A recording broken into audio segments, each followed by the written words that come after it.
বন্ধুরা, আশা করি তোমরা সবাই ভালো আছো। তোমার চ্যানেলে তোমাদের সবাইকে স্বাগতম। তো আজ তোমাদের জন্য একদম সংস্কৃতের শেষ মুহূর্তের শেষ সাজেশন তুলে ধরছি এবং প্রশ্ন অনুসারে, অর্থাৎ কোন দাগে কোন প্রশ্ন থাকবে এমনই আলোচনা। তবে একটা শর্ত আজকে সংস্কৃত সাজেশনে, যেটা হচ্ছে যে কটা প্রশ্ন দেওয়া হচ্ছে একদম কোনো প্রশ্ন বাদ দেওয়া যাবে না, কারণ আজ এটাই কিন্তু মূল বিষয়, লাস্ট মিনিট সাজেশন। এবং ঠিক যে কটা প্রশ্ন দেওয়া হচ্ছে এর মধ্যেই তোমরা পরীক্ষাতে কমন পাবে, 100% গ্যারান্টি দিয়ে বলছি। সে পদ্য বলো, নাটক বলো, সাহিত্য ইতিহাস বলো, ভাব সম্প্রসারণ বলো, ভাষা ভাষা বলো বা অনুচ্ছেদ রচনা, যাই বলো না কেন, প্রত্যেকটা জায়গা থেকে মাত্র কয়েকটি করে প্রশ্ন বলবো এবং তার মধ্যে থেকে হুবহু তোমরা কমন পাবে। তো দেখো, আমাদের প্রথমেই স্বাভাবিকভাবে এক দাগে এমসিকিউ প্রশ্ন সব জায়গা থেকে আমাদের আসবে। নেক্সট আমাদের যেটা রয়েছে এসএকিউ কোশ্চেন, সেটাও তাই। তো নেক্সট আমাদের যে মূল বিষয়টা রয়েছে, এটার জন্য এই এমসিকিউ এসএকিউ এর জন্য একটুখানি কথা বলে রাখি। এমসিকিউ এসএকিউ এর জন্য তোমাদের সবথেকে বেস্ট সাজেশন বলতে পারো বা কমন বিষয় কোথায় পাওয়া যাবে, আমি তোমাদের একটা কথা বলে দিই। সেটা হচ্ছে প্রিভিয়াস কোশ্চেন ইয়ার সলভ। প্রিভিয়াস কোশ্চেন ইয়ার সলভ তোমরা করো, অর্থাৎ এর আগে যে বছরগুলোতে পরীক্ষা হয়েছে সেই বছরের প্রশ্নগুলো একটু প্র্যাকটিস করো, তার সঙ্গে একটু টেস্ট পেপার বা আমরা যে কোশ্চেনের সেট দিয়েছি সেই সেটটা একটু প্র্যাকটিস করতে হবে। ওর মধ্যে থেকেই কমন পাবে, কারণ খুবই ইজি প্রশ্ন কিন্তু এই সংস্কৃতর শর্ট টাইপের প্রশ্নগুলো হয়, খুবই সহজ টাইপের প্রশ্ন। নেক্সট এবার আমরা চলে আসি আমাদের মূল যে জায়গা, সেই মূল জায়গায়।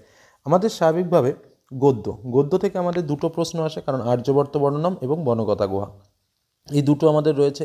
এই দুটো থেকে দুটো প্রশ্ন আসবে, একটা প্রশ্নের উত্তর আমাদের করতে হবে। তো আমি আজ তোমাদের সামনে মোট 5টি প্রশ্ন দিচ্ছি।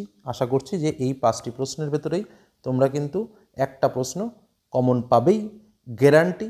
এবং আশা রাখছি যে দুটোই কমন পাবে, কারণ আজকের সাজেশন ঠিক সেরকমভাবেই কিন্তু তোমাদের সামনে তুলে ধরা হয়েছে। প্রথম প্রশ্ন, আর্যাবর্ত ও স্বর্গের তুলনা যেভাবে ত্রিবিক্রম ভট্ট করেছেন তা বর্ণনা করো।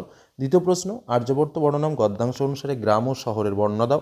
তৃতীয় প্রশ্ন, আর্যাবর্তকে কিভাবে শিবের জটাজলের সঙ্গে তুলনা করা হয়েছে। 4 নম্বর প্রশ্ন, বনগতা গুহা গল্প অনুসারে কশ্যপ ও অলিপর্বার আর্থিক অবস্থা নিজের ভাষায় লেখো। এবং 5 নম্বর প্রশ্ন, অলিপর্বা কিভাবে গুহায় প্রবেশ করেছিল এবং কি কি পেয়েছিল নিজের ভাষায় লেখো।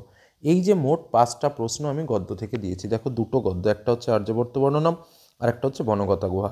এই দুটো গদ্য থেকে কিন্তু মোট 5টা প্রশ্ন দিয়েছি। আমি আরও বেশি দিতে পারতাম, সে কারণে আমি দিইনি, যেহেতু লাস্ট মিনিট সাজেশন।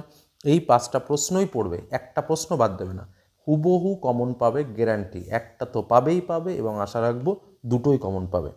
নেক্সট আমরা এবার চলে আসবো পদ্মাংশ। তো আমাদের পদ্মাংশ কী কী রয়েছে, গঙ্গাস্ত্রোতম এবং শ্রীমদ্ ভগবদ্গীতা। তো একদম সহজ, এক্ষেত্রেও আমাদের তাই দুটো প্রশ্ন আসবে, একটা প্রশ্নের উত্তর লিখতে হবে। তো স্বাভাবিকভাবে কী কী, গঙ্গার মাহাত্ম্য সম্পর্কে বর্ণনা করো, অথবা গঙ্গাস্ত্রোতম, এই গঙ্গাকে যেভাবে বর্ণনা করা হয়েছে তা নিজের ভাষায় লেখো। এই প্রশ্নটা এমনই একটা প্রশ্ন যে এবার আসবেই, এরকম একটা ব্যাপার। দ্বিতীয় প্রশ্ন, কর্মযোগ পাঠ্যাংশে নামকরণের সার্থকতা অথবা বিষয়বস্তু আলোচনা করো। 3 নম্বর প্রশ্ন, ভগবান শ্রীকৃষ্ণ যে নিষ্কাম কর্মযোগের কথা বলেছেন তার বিবরণ দাও। এই যে প্রশ্ন, 3টে প্রশ্ন দিয়েছি, দেখো পদ্মাংশ থেকে কটা প্রশ্ন দিয়েছি, 3টে প্রশ্ন।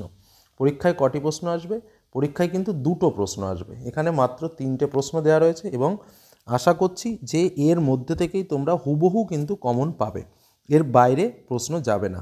এবং একটা প্রশ্ন তোমাদের লিখতে হবে, সেই হিসেবে কিন্তু মাত্র 3টে প্রশ্ন দেয়া, কোনো প্রশ্ন বাদ না দিয়ে, পরিষ্কার কথায় কোনো প্রশ্ন বাদ না দিয়ে 3টে প্রশ্নই পড়বে। তবে এক দাগের যে প্রশ্নটা, এরকমই একটা ব্যাপার যে প্রশ্নটা কিন্তু আসবেই আসবে, এই যে এই প্রশ্নটা। ওকে, নেক্সট আমরা এবার চলে আসবো নাটকের প্রশ্ন, বাসন্তিক স্বপ্নম নাটক।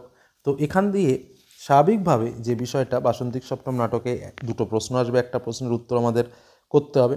তো আমি মোট 4টে প্রশ্ন দিয়েছি, কারণ যেহেতু নাটকের একটা বিষয় একটু বড় অংশ, প্রথম অঙ্ক আমাদের সিলেবাসে রয়েছে। তবুও আশা করছি যে প্রথম যে প্রশ্নটা রয়েছে সেটাই তোমরা কমন পাবে। তবুও আরও যে 3টে আমি বলবো সে 3টেও পড়ে রাখবে। প্রথম প্রশ্ন, বাসন্তিক স্বপ্নম এর প্রথম 3টি শ্লোকের ভাবার্থ নিজের ভাষায় লেখো। দ্বিতীয় প্রশ্ন, তোমার পাঠ্যনাট্যাংশের মাধ্যমে নাট্যকার কী কী বার্তা দিতে চেয়েছেন বলে তোমার মনে হয়। 3 নম্বর প্রশ্ন, নাটকে রাজা ও কৌমুদীর কথোপকথন নিজের ভাষায় বর্ণনা করো। এবং 4 নম্বর প্রশ্ন, বাসন্তিক স্বপ্নম নাট্যাংশের চরিত্রগুলির পরিচয় দাও। বিশেষ করে চরিত্রগুলির মধ্যে ইন্দু শর্মার চরিত্র কিন্তু এবারের পরীক্ষায় আসার সম্ভাবনা প্রবল। প্রবল মানে এটাই আসবে আশা রাখি, এবং তার সঙ্গে প্রথম 3টি শ্লোকের ভাবার্থ, এই দুটো প্রশ্ন। 3 নম্বরে যে প্রশ্নটা দিয়েছি রাজা ও কৌমুদীর কথোপকথন, সেটাও কিন্তু ভেরি ভেরি ইম্পর্টেন্ট। তো এই 4টে প্রশ্নই তোমরা দেখে যাবে, যেহেতু আমরা একদম মানে খুবই কম প্রশ্ন শেয়ার করছি, সেই জায়গা দাঁড়িয়ে কিন্তু এই প্রশ্ন কটা অবশ্যই পড়ে যাওয়া উচিত। নেক্সট এবার আমরা আসবো সাহিত্য ইতিহাস থেকে। একদম কয়েকটি প্রশ্ন আমি তোমাদের সামনে তুলে ধরবো, কারণ সাহিত্য ইতিহাস থেকে আমাদের অনেক বিষয় কিন্তু রয়েছে, কিন্তু অনেক বিষয়ের মধ্যে কিন্তু আমরা যাচ্ছি না। আমরা একদম কমন যে বিষয়টা রয়েছে আমাদের পরীক্ষায় আসার মতো, ঠিক সেই পাঠটুকু নিয়েই আমরা আলোচনা করব। কারণ এখানে আমাদের অনেক অনেক বিষয় রয়েছে: স্বপ্নবাসব দত্তম, মৃৎশক্তিকম, অভিজ্ঞান শকুন্তলম, মুদ্রা রাক্ষস, মেঘদূতম, গীতগোবিন্দম, আর্যভট্ট, বরাহমিহির, চরক সংহিতা, শুশ্রূষ সংহিতা, অনেক কিছুই রয়েছে। তো তার মধ্যে যে প্রশ্নটা পরীক্ষায় আসবে সেটা হচ্ছে, আমি প্রথম বলে রাখি, গীতিকাব্যরূপে মেঘদূতের অবস্থান এবার কিন্তু ভাইটাল। মেঘদূতম যেটা রয়েছে তোমাদের, সেই পার্টটা কিন্তু ভেরি ভেরি ইম্পর্টেন্ট। 2 নম্বর, মৃৎশক্তিকম নাটকের বৈশিষ্ট্য। যে কটা প্রশ্ন বলছি মিলিয়ে নেবে শুধু পরীক্ষার হলে। 3 নম্বর, প্রাচীন ভারতের গণিত চর্চা ও জ্যোতির্বিদ্যা সম্পর্কে লেখো। 4 নম্বর প্রশ্ন, ব্রহ্মস্ফুট সিদ্ধান্ত বিষয়ে আলোচনা করো।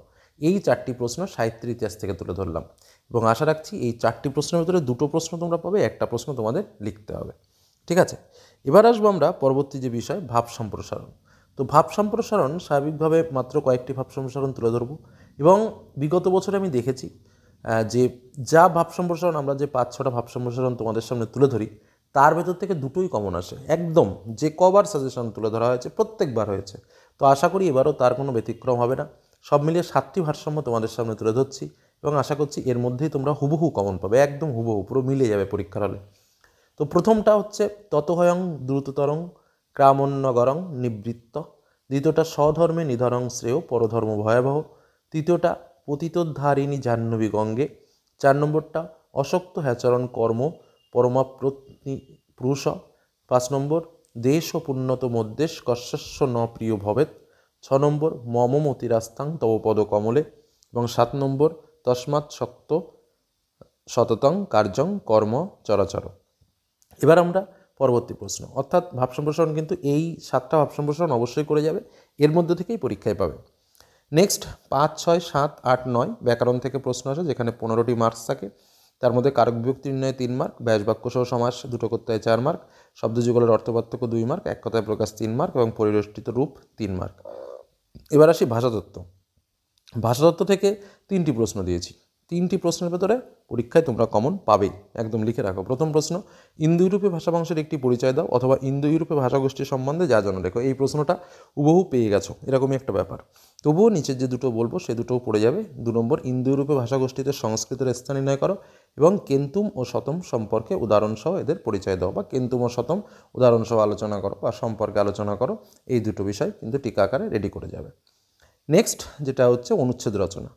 তো অনুচ্ছেদ রচনার ক্ষেত্রে স্বাভাবিকভাবে আমাদের 3টে আসে, একটা আমাদের লিখতে হয়, তো সেই হিসাবে একটু বেশিই দিয়েছি। তবে আশা করি প্রথম যে 3টে রয়েছে, প্রথম 3টের মধ্যে তোমরা পাবে, কিন্তু সবগুলো একটু একটু করে দেখে যাবে। কী কী? মম প্রিয় উৎসব, অন্তর্জালম, প্রথমটা মম প্রিয় কবি, তারপরটা মম প্রিয় জালম, অন্তর্জালম, তারপর হচ্ছে মম প্রিয় উৎসব, মম জীবনের স্মরণীয় দিনম, শারদোৎসব, স্বামী বিবেকানন্দ, গ্রন্থাগার, মহাভারতম, মম দেশ, মম প্রিয় পুস্তকম। এ কটা আমি বেশি বলেছি, কিন্তু আশা করি মম প্রিয় কবিটা সবচেয়ে ইম্পর্টেন্ট রয়েছে, মম প্রিয় উৎসব, অন্তর্জালম, ঠিক আছে, শারদোৎসবটাও খুব ইম্পর্টেন্ট। তো যাই হোক, এগুলোতে অতটা গ্যারান্টি দিয়ে কিছু বলা যায় না, কারণ অনেকগুলোই আসে আর প্রত্যেকটাই ইম্পর্টেন্ট, ঠিক আছে। তো যে কারণে একটু এই যে কটা বললাম কোনোটাকে বাদ না দিয়ে রেডি করে যাবে। তবে সব মিলে যে সাজেশন তোমাদের সামনে তুলে ধরলাম, এর বাইরে কোনো প্রশ্ন আসবে না, নিশ্চিত থাকতে পারো। শর্টের জন্য যে বুদ্ধিটুকু দিলাম সেটুকু করবে, আর ব্যাকরণের জন্য অবশ্যই একটু প্র্যাকটিস করার প্রয়োজন রয়েছে, কারণ প্র্যাকটিস ছাড়া ব্যাকরণে কিন্তু অতটা ইজি হবে না, এটুকু পরিষ্কার বলে রাখলাম। আর যে প্রশ্নগুলো দিলাম এগুলো পড়ো, এর বাইরে প্রশ্ন যাবে না, নিশ্চিত থাকতে পারো। ধন্যবাদ।